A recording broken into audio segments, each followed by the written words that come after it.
시온 찬양대 찬양 드리는 가운데 저는 10대 후반으로 잠깐 갔다 왔습니다. 여러분 어디 갔다 오셨습니까? 시간이 많이 됐다라는 생각이 들어요. 그때 무슨 일이 있었는가? 성탄절을 맞이하기 위해서 성탄 새벽 5시 되면은 촛불 예배 드리셨죠. 막 머리가 막 다 타고 막 촛불 켜놓고 예배를 드리는데, 근데 그 전에 무슨 일이 있느냐? 그 새벽송 돌았어요. 고등학교 졸업하면은 선배들 따라서 쌀포대 몇 개를 옷 속에 넣고 해가지고 쌀포대 몇 개 넣어가지고 권사님, 집사님 집에 가면 제일 많이 주시는 거 초코파이 넣어주시고 막 그러셨어요. 어떤 집사님, 권사님 집에는 떡국을 이렇게 끓여놨다가 빨리 들어오라고 떡국 먹고 가고, 야 어느 집사님 가면 떡국 먹는다 막 그런 이야기 했어요. 근데 참 아쉬워요. 참 아쉬워요. 지금은 시끄럽게 하면은 누가 출동하잖아요. 그렇죠? 좀 아쉬워요. 네. 그런 날이 또 올까요? 만들어 가면은 될까요? 그게 사회적으로나 주변에서 좀 이해가 되면은 얼마든지 할 수 있을 것 같은데, 그렇죠? 네. 좀 아쉽기도 하고 참 안타깝고 그렇기도 합니다. 우리 마음에 그런 희망이 있잖아요. 뭐 성경에 있는 사람들하고 어떻게 그 희망하는 마음을 견주어 볼 수는 없겠지만, 이들의 마음을 다 알 수는 없겠지만, 그 소망이 여러분 마음에 있는 것처럼 대림절 이 아침에 그 소망의 마음이 식지 않고 뿐만 아니라 여러분 가정에 그 하나님의 사랑과 소망이 가득가득 넘쳐나는 이 대림의 아침이 되기를 바랍니다. 오늘 말씀과 병행해서 볼 수 있는 성경 본문이 있어요. 그 본문은 시편 85편의 말씀입니다. 시편 85편을 보시면 그 시편 85편은 그 고라 자손의 시다 이렇게 기록이 되고 있거든요. 지금 여러분 보고 계시는 85편의 1절과 2절의 말씀이에요. 그런데 이 고라라는 사람은 누구며 고라 자손들은 누군가 하는 거예요. 여러분 고라가 누구였습니까? 잘 모르시겠어요? 잘 들어보세요. 고라라는 사람은 그 레위 지파 사람이에요. 그런데 민수기 16장에 가면은 그 모세의 지도력에 반기를 들고 너만 지도자냐? 나도 레위 지파며 나도 할 수 있다. 이렇게 해서 당을 져가지고 모세를 대적했던 사람이 고라였습니다. 그런데 하나님께서 그 고라를 가만히 두셨을까요? 아니에요. 고라와 당을 져가지고 모세를 대적했던 사람들이 다 죽어버렸습니다. 재물도 다 불타게 되고 심지어 땅이 갈라져서 불이 올라와서 그들을 다 삼켜버리는 수백 명이 죽게 되는 그런 안타까운 일이 민수기 16장에 기록되고 있어요. 그런데 10장 뒤에 민수기 26장을 가게 되면 여러분 이런 구절을 볼 수 있습니다. 고라의 아들들은 죽지 않았다. 여러분 고라의 아들들이 남아있었던 거예요. 고라의 아들들이 남아있으니까 시간이 지나서 그 후손이 남아있었던 거죠. 여러분 이 후손들이 레위지파라 그랬잖아요. 쉽게 말하면은 성전의 일들을, 성막의 일들을 감당했던 사람들이었어요. 거기서 뭐 할까요? 하나님의 영이 있고 하나님의 존전이 있는 곳에서 레위지파가 하는 거는 그들이 성소의 직임을 맡았잖아요.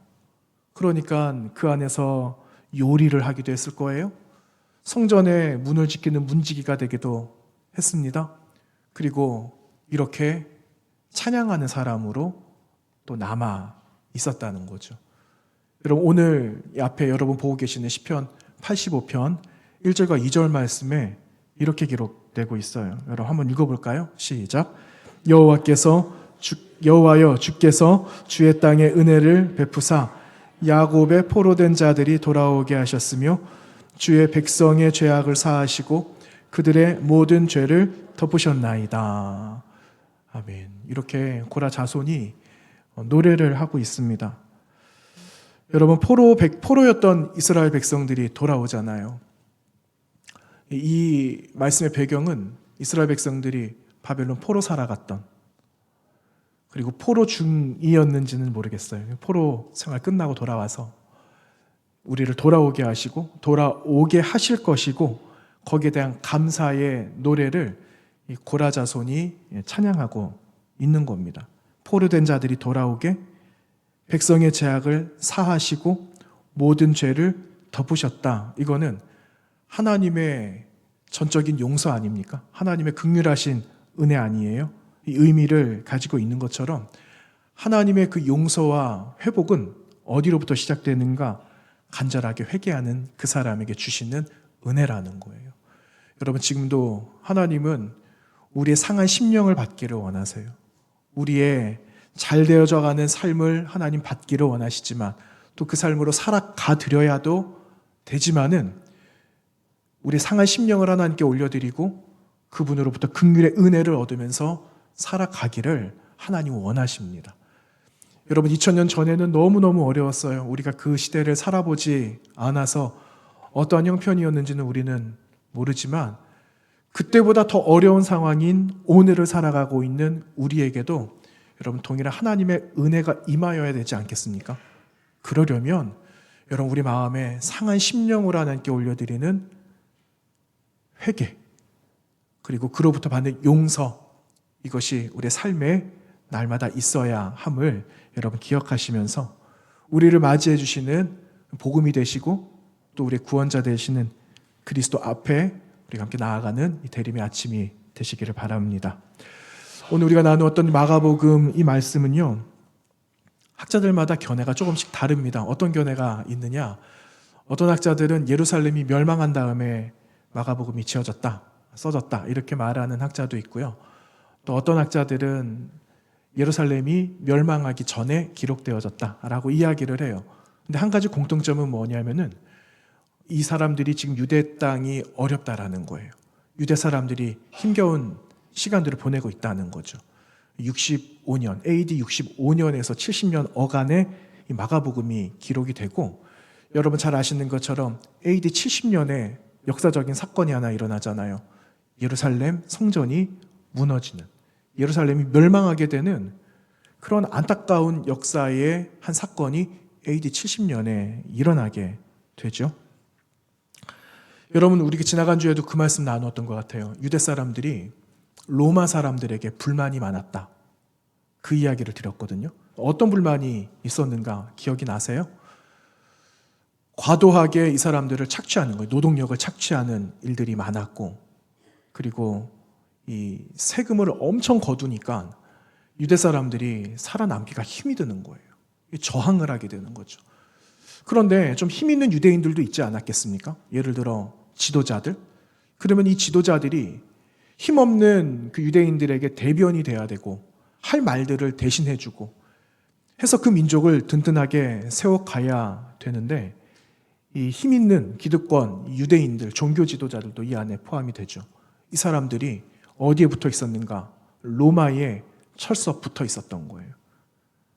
로마가 조정을 하는 대로 유대인 지도자들이나 또한 성전을 지키는 성전 지도자들 또한 그렇게 살아갔다라는 거예요. 그러니 동족과 동족들 가운데 어려운 일들이, 충돌이 생기게 되는 거예요. 그러니까 얼마나 이 일들이 막 번져나가겠어요?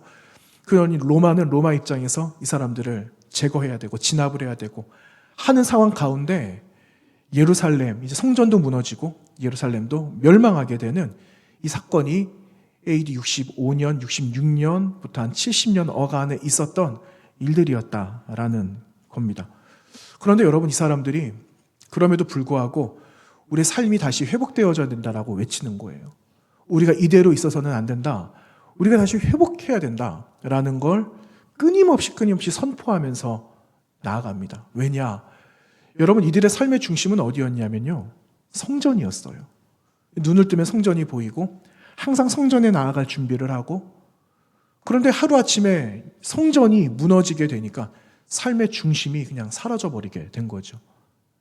관계적으로도 어려워졌어요. 사람들과의 살아가는 삶도 어렵고, 경제적인 일은 말할 것도 없고 이미 어려웠기 때문에 더 어려웠고, 정치적으로는 로마의 손아귀에 들어가 있으니까 무슨 자유가 있겠어요. 이런 억압된 상황들 가운데 이 사람들이 기다리고 있었던 것, 바로 복음이었습니다. 여러분 오늘 말씀에 보시면은요, 1절 말씀에 하나님의 아들 예수 그리스도의 복음의 시작이 선포되었다라는 그 말씀이 1절 말씀에 기록되고 있죠. 여러분 이 말씀이 되었다라는 것은 이제 유대 땅에 여러분들에게, 유대 민족들에게 새로운 시대가 열렸습니다 와 같은 강력한 메시지가 되었다는 거죠. 여러분 1절 말씀 제가 지금 읽었는데 저도 여러분도 다시 한번 1절 말씀 읽어보도록 하겠습니다. 시작. 하나님의 아들 예수 그리스도의 복음의 시작이다. 예수 그리스도의 복음의 시작. 여러분 여러분 고등학교 때 윤리 시간에 아마 고대 그리스 철학자들 몇 사람 만나본 적 있을 겁니다. 그런데 이런 사람이 있었어요. 탈레스라는 사람이 있었습니다. 근데 그 탈레스라는 사람은 어떤 사람이었는가? 정확하게 자세하게 이야기할 수는 없겠지만 그 사람이 이런 말을 했어요. 모든 사물의 근원은 물이다. 이렇게 말을 했습니다. 모든 처음의 시작은 물이다. 이렇게 말을 한 거예요. 모든 것이 생성되려면 물에서부터 기원이 된다. 이렇게 이야기를 한 거죠. 여러분 우리 4대 문명이 있잖아요. 4대 문명, 그렇죠? 4대 문명이 시작된 곳은 강이었어요. 물과 관련이 되는 거죠. 이런 것처럼 이 탈레스라는 사람도 시작은 물이다. 이렇게 말을 했습니다. 여러분 시작이 물입니까? 아니죠. 예. 시작이라는 말 아르케라는 말인데 근원, 원천 이런 뜻이에요. 근데 성경은 뭐라고 말을 하고 있는가? 물이 근원이다라고 말하지 않아요. 성경은 어떻게 이야기하고 있는가? 예수 그리스도의 복음이 처음이다, 시작이다라는 것을 오늘 우리에게 말씀하고 있어요. 사물의 근원이 물이 아니라 그리스도다. 예수 그리스도가 시작이다라는 것을 선포하고 있습니다. 여러분 믿으십니까? 여러분의 삶의 시작은 처음에 우리가 모태에서 어머니의 태에서 내가 처음 나기 전부터 하나님께서 처음 세상을 만드시기 전부터 처음 시작은 복음, 말씀, 그리스도로부터 시작된 줄로 믿습니다. 여러분 이 믿음을 끝까지 가지고 가는 거예요. 여러분 그래서 성전이 파괴됐지만 나라 잃었지만은 이들에게 유일한 소망은 복음이 된 겁니다. 복음, 그리스도. 이것이 그들에게 유일한 소망이었고 오늘 이 자리에 나오신 저도 여러분도 유일한 소망은 무엇이라고요? 복음이라는 거예요. 복음의 유일한 소망을 가지고 이 자리에 나오게 된 줄로 믿습니다. 여러분 복음 놓치면은 삶이 엉망이 되는 거예요. 그렇지만 복음은 우리의 삶을 다시 새롭게 시작하는 거예요. 오늘 2023년도에 12월 오늘 며칠이에요? 17일입니까? 오늘을 다시 시작하게 문을 열어주는 그 능력이 복음이라는 거예요. 여러분 복음으로 시작하시고 복음으로 그리스도 예수를 영접하게 되시기를 바랍니다. 여러분 복음이 있으세요? 여러분 복음의 확신이 여러분 마음속에 있으십니까? 여러분 성경은요 복음이 예수 그리스도라고 말하고 있잖아요. 그리고 원문에는요 이 복음이 예수 그리스도께서 가지고 계시다가 소유하고 계시다가 이제 때가 되었어요. 그런 게 오픈을 하는 거죠. 그리스도 예수께서 가지고 있으셨던 이 복음을 이제는 너희들에게 준다라는 그런 의미가 오늘 1장 1절 말씀에 있는 거예요. 그런데 여러분 이와 더불어서 역사적으로 한 가지 알아야 될 사실이 하나 있어요. 그게 무엇이냐? 여러분 지금까지 복음은 무엇이라고 말씀드렸습니까? 예수 그리스도가 복음이다라고 말씀드렸거든요. 그런데 그 전에 예수 그리스도께서 오시기 전에 복음은 누구의 것이었냐면요. 황제의 것이었어요. 들어보셨어요? 예. 복음은 황제와 관련된 소식이었습니다. 다시 말하면 로마 황제와 관련되어져 있는 모든 소식들이 복음이었다라는 거죠. 여러분이 복음에는요. 기쁜 것이 복음이 되어져야 되는 거예요. 예를 들어 로마의 이 황실에서 왕이 태어났다. 이게 복음인 거예요. 그리고 이웃 나라와 패권을 다투기 위하여서 싸우는데 이겼다. 승전보를 올린다. 이게 복음인 거예요. 그런데 여러분 오늘 성경에는요. 그게 복음이 아니다라고 말을 해요. 세상에 들려오는 황제가 들려주는 기쁨의 소식들 이것이 복음이 아니라 그리스도 예수로부터 시작되고 그리스도 예수가 가지고 있었던 것이 너희들에게 이 세상에게 전해진 것이 복음이다라고 이야기합니다. 왜일까요? 여러분 복음은 개인적인 거거든요. 복음은 철저하게 개인적인 거예요. 그래서 이 복음은요 모든 사람들에게 미칠 만한 기쁨의 소식이 되는 겁니다. 여러분 천사 가브리엘이 메시아 나시는 소식을 들판에 있는 목자들에게 전했잖아요. 그때 전했던 그 말씀이 너희에게 미칠 큰 기쁨의 좋은 소식이다 라고 말한 바가 있습니다. 여러분, 그 기쁨의 좋은 소식을 내가 얻게 되고 내가 누리게 되면 여러분, 우리는 할 수 있는 고백이 있어요. 그분이 나의 하나님입니다. 그분이 나의 참된 그리스도십니다 라는 그 고백을 할 수 있는 것 아니겠습니까? 여러분, 그래서 고백에는요, 그 복음에는요, 나의 고백이 같이 있게 되는 겁니다. 복음으로 얻는 구원의 유익이 이미 그리스도를 통하여서 우리에게 은혜로 주어졌기 때문에 여러분, 우리는 사람의 복음이 아니라 하늘로부터 거저주신 복음의 은혜가 우리에게 있다라는 것을 기억하시고, 여러분, 복음의 사람으로 세상을 이겨나갈 우리 모두가 되어져야 하는 겁니다. 여러분, 바울 사도께서 로마서 1장 16절 말씀에서 이런 말씀을 하셨어요. 복음은 모든 믿는 자에게 구원을 주시는 하나님의 뭐라고요? 능력이다라 그랬어요. 다시 말씀드릴까요? 복음은 모든 믿는 자에게 구원을 주시는 하나님의 능력, 이렇게 말씀하고 있어요. 능력. 여러분, 믿으십니까? 여러분, 복음이 능력이에요. 복음이 있고 우리 가운데 그리스도 예수가 있으면 여러분, 그것이 능력이 되는 거예요. 세상 가운데 우물쭈물하면서 살아가지 않아도 됩니다. 왜? 복음이 있으니까. 나를 시작하게 하시고 현재를 시작하게 하시고 또 내일을 다시 시작하게 하실 하나님의 능력이 나에게 있기에 우리는 그 복음을 들고 매일 매 순간을 새롭게 시작하면서 새 역사 가운데 불러주신 그분의 말씀 앞에 응답하면서 살아가는 거죠. 그래서 여러분, 나에게 있는 이 복음으로 내가 세상을 이제는 어떻게 이겨나갈까? 이 복음으로 내가 복음을 가진 사람으로 어떻게 살아갈까? 이런 결단이 우리 가운데 있어야 됩니다. 여러분, 오늘 본문에 보시면은요, 이 복음을 위해서 준비한 사람이 등장을 하는데 그 사람이 누구라고 오늘 성경에 기록하고 있습니까? 세례 요한이라고 말하고 있죠. 맞아요.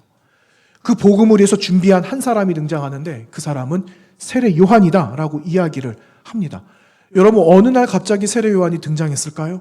아니에요. 세례 요한은 광야에 외치는 소리, 메시아가 오실 그 메시아를 준비하기 위하여 이미 예고된 사람이었습니다. 그래서 이사야 선지자는 이사야서 40장 말씀에서 이렇게 말을 하고 있어요. 오실 이를 맞이하기 위하여 길을 준비할 자의 소리가 있을 것이다. 이렇게 이사야서 40장 3절 말씀에 기록하고 있는데 예언대로 그는 광야에 외치는 자의 소리가 되어져서 죄 용서의 세례를 선포하고 있음을 오늘 본문에서 확인할 수가 있죠. 그런데 여러분, 말이 좀 맞지 않는 것 같아요. 여러분, 이 사람이 지금 외치는 자의 소리가 되었습니다. 그런데 그 외치는 자의 소리가 지금 울려 퍼지는 장소가 어디라고 합니까? 광야라고 하고 있어요. 광야. 여러분, 광야에 사람이 있을 거라고 생각하세요? 광야에 사람이 없어요. 그런데 광야에서 외치는 자의 소리가 되어져서 죄 용서의 이 세례를 선포하고 있다라고 성경은 기록하고 있습니다. 무슨 말일까요? 여러분, 이 역사적인 배경을 한번 떠올려 봐야 합니다.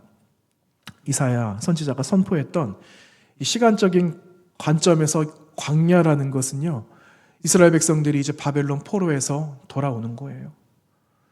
바벨론 포로 생활 다 끝나고 그들이 살았던 삶의 터전을 보니까 어떻게 되었습니까? 폐허가 되었잖아요. 다 무너졌잖아요. 느헤미야, 에스라 같은 이런 사람들은 다시 성벽 공사를 하기 시작합니다. 52일 만에 한쪽에 성벽을 세우고 나중에 성전을 다시 짓고. 그런데 그 전에는 완전 폐허였어요. 돌아왔더니 이것이 광야였다라는 겁니다. 그들의 삶의 형편이 광야였다라는 것. 이 사람들이 돌아와서 보니 모든 것이 말할 수 없이, 어떻게 표현할 수 없이 광야의 삶이었다라는 것을 이야기합니다. 그래서 세례 요한이 선포하기를 광야 같은 이 세상에 이러한 광야 같은 삶을 다시 청산하고 새 시대의 새 역사를 선포하고 우리 다가오시는 그분을 맞이할 수 있도록 영적인 마음에 너희의 죄사함들을 받고 그분을 영접할, 맞이할 준비를 해라. 광야 같은 우리의 마음을 다시 깨끗하게 정리해라. 예수 그리스도를 맞이해라 하는 그 선포를 오늘 세례 요한께서 광야 같은 우리의 삶에 선포하고 있는 겁니다. 자, 여러분, 우리를 구원하신, 그리고 이 세상을 구원하실 메시아, 다시 오실 약속하셨잖아요. 여러분, 우리는 그 메시아를 어떻게 맞이해야 할까요? 여러분, 그 메시아를 맞이하시기 위해서 준비하시고 계세요? 어떻게 준비하고 계십니까? 그 준비를 오늘 같이 합시다 하는 그런 말씀이에요. 오늘 말씀은요. 자, 오늘 말씀 다시 한번 보겠습니다. 6절 말씀 보시면 세례 요한의 형색을 볼 수가 있어요. 이렇게 기록하고 있죠. 요한은 낙타 털옷을 입고 허리에 가죽띠를 띠고 메뚜기와 석청을 먹더라. 이렇게 기록하고 있습니다. 여러분, 이 세례 요한이 어떤 사람이었습니까? 어느 지파였죠? 여러분, 이 세례 요한은요, 제사장 가문의 출신이에요. 그러면은 제사장이다. 그럼 제사장이 입어야 할 의복이 있지 않겠습니까? 그리고 아무거나 널려 있는 거 먹어도 될까요? 구별되었는데 성전 안에서, 그리고 성전에서 마련된 것을 먹어야 되지 않겠습니까? 그런데 이 세례 요한은요, 삶을 거부하는 거예요. 거부라기보다는 삶을 다시 구별하는 거죠.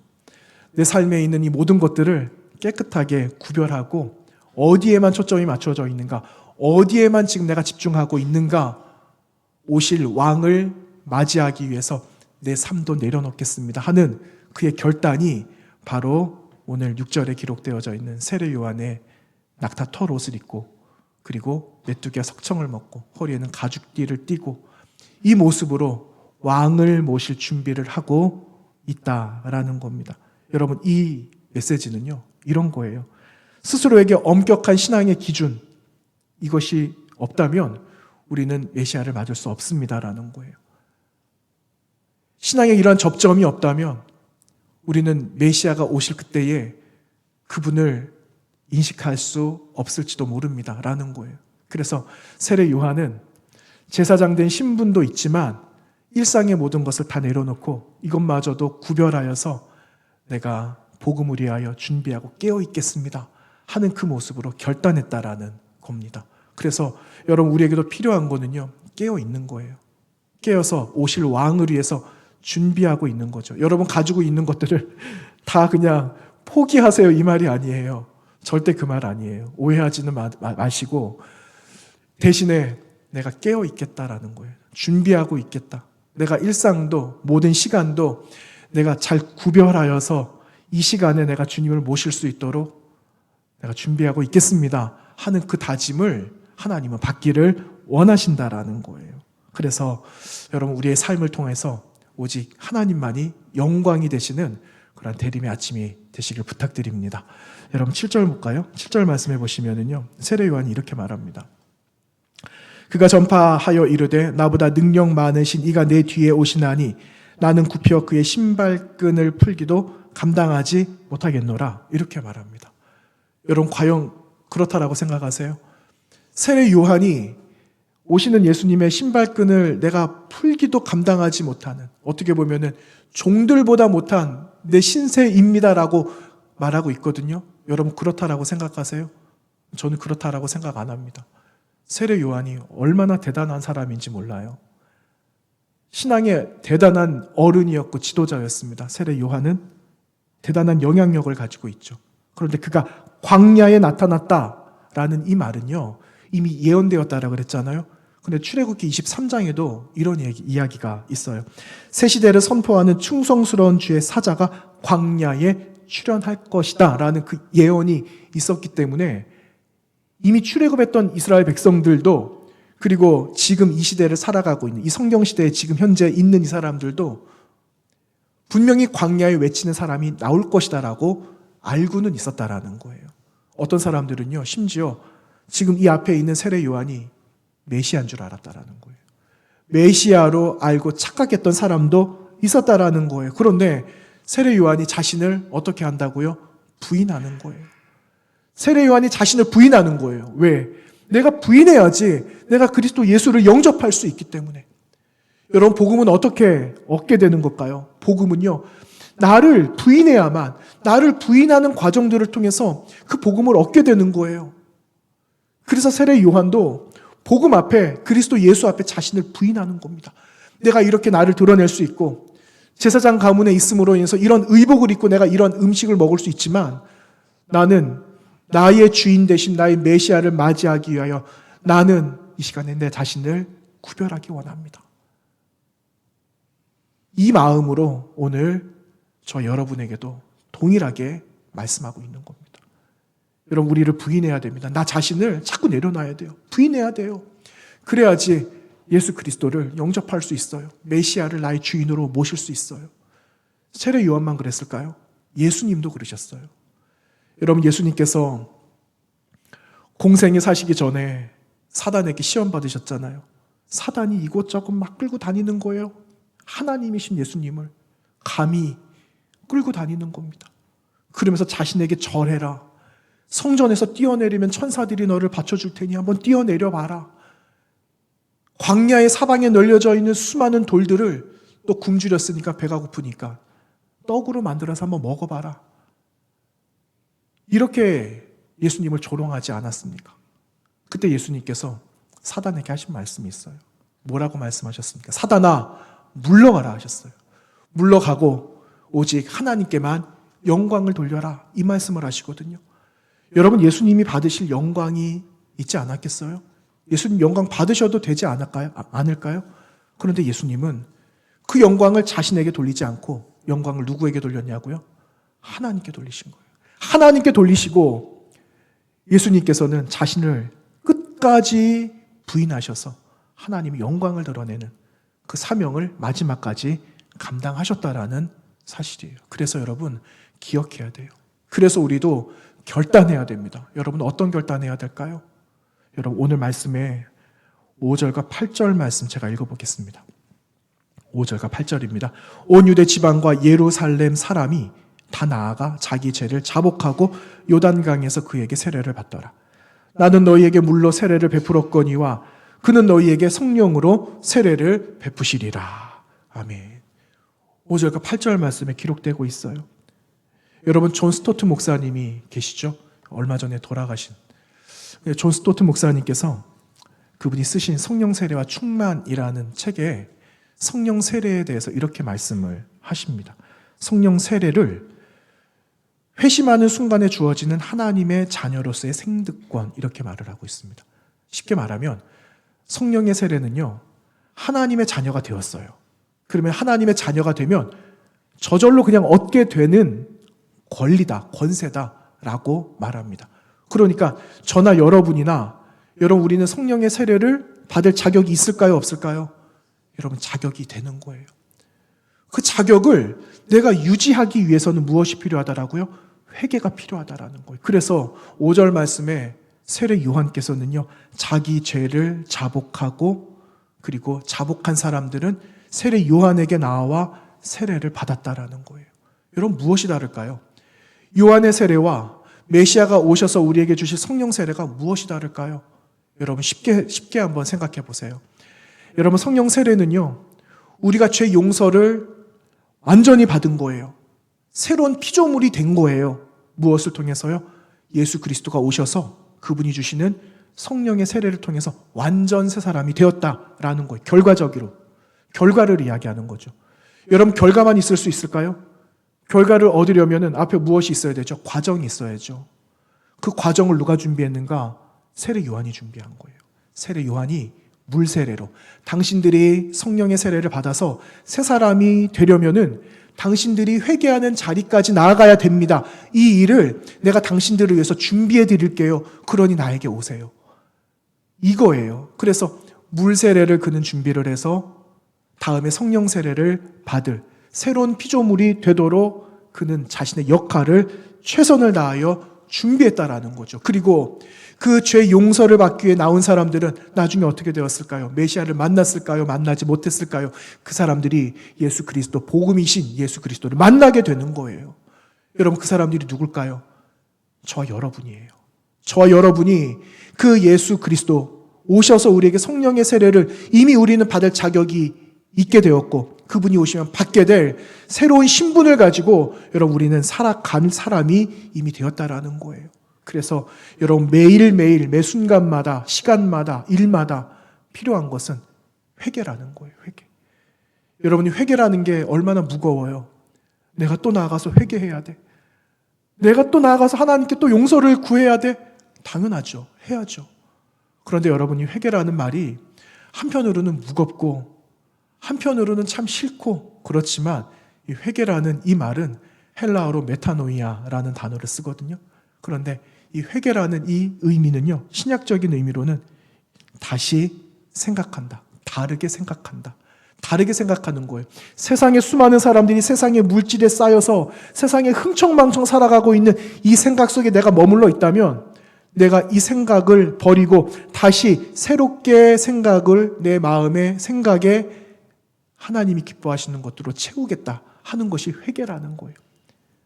구약의 관점에서는요, 하나님과의 관계를 다시 회복하는 것을 회개 이렇게 이야기를 합니다.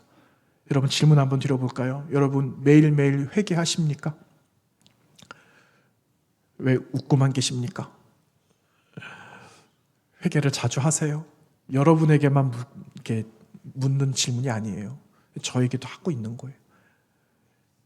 매일매일 회개가 있어야 돼요. 회개만 할까요? 회개만 하면은 여러분 나중에 우리 마음이 얼마나 공허한지 몰라요. 근데 회개하면은요, 하나님께서 주시는 은혜가 있어요. 믿으세요? 여러분, 그 은혜가 뭘까요? 용서라는 은혜예요. 하나님께서 회개하는 사람을 받아주시고, 그리고 우리에게 용서의 은혜를 주시기 때문에 우리는 회개를 할 수 있는 거예요. 만약에 용서가 없다면 우리가 왜 회개를 하겠습니까? 용서의 은혜가 있기 때문에 우리는 회개하는 사람인 줄로 믿습니다. 여러분, 회개하는 거예요, 회개. 그 회개하는 사람이 그리스도 예수를 영접하는 거예요. 복음을 얻게 되는 거죠. 여러분, 오늘도 회개하시고 내일도 회개하시고 사람과의 관계 속에 해결해야 되는 것들이 있다면 용서를 구하시고 용서를 받으시고, 그렇게 해서 복음이신 예수 그리스도를 여러분 대림절 이 아침에 힘껏 맞이하게 되시기를 바랍니다. 그래서 이 자리에 여러분 불러주신 거예요. 저를 불러주신 거죠. 그리고 우리는 듣지 못하는 사람들에게 이 소식을 전하는 겁니다. 이 소식을 전하고 함께 대림의 기쁨을, 그리고 성탄의 그 기쁨을 함께 누리는 겁니다. 이 사명을 해서 저와 여러분을 불러주시고 오늘 이 자리에 있게 하셨다라는 것을 잊지 마시면서 여러분 대림절 세 번째 아침에 기쁨으로 주님을 영접하는 여러분과 저가 되시기를 주님의 이름으로 부탁드립니다. 기도하겠습니다. 하나님 감사합니다. 저희들을 사랑해 주셔서 하나님의 친백성으로 삼아주시고 저희들의 예배를 받아주셔서 감사합니다. 하나님, 우리의 새로운 결단이 있기를 원합니다. 용서하며 용서를 받고 또한 회개함으로 하나님의 크신 용서의 은혜를 마음껏 누리는 주의 모든 성도들이 되어지도록 인도하여 주시옵소서. 오늘 그 은혜로 가지고 이 자리에 나왔으니 하나님 이 자리를 날마다 사모하며 또한 사모한 심령을 통하여 더 많은 자들이 주님 앞에 기쁨으로 나올 수 있도록 은혜 은총 더하여 주시옵소서. 예수님 거룩하신 이름으로 기도하옵나이다. 아멘.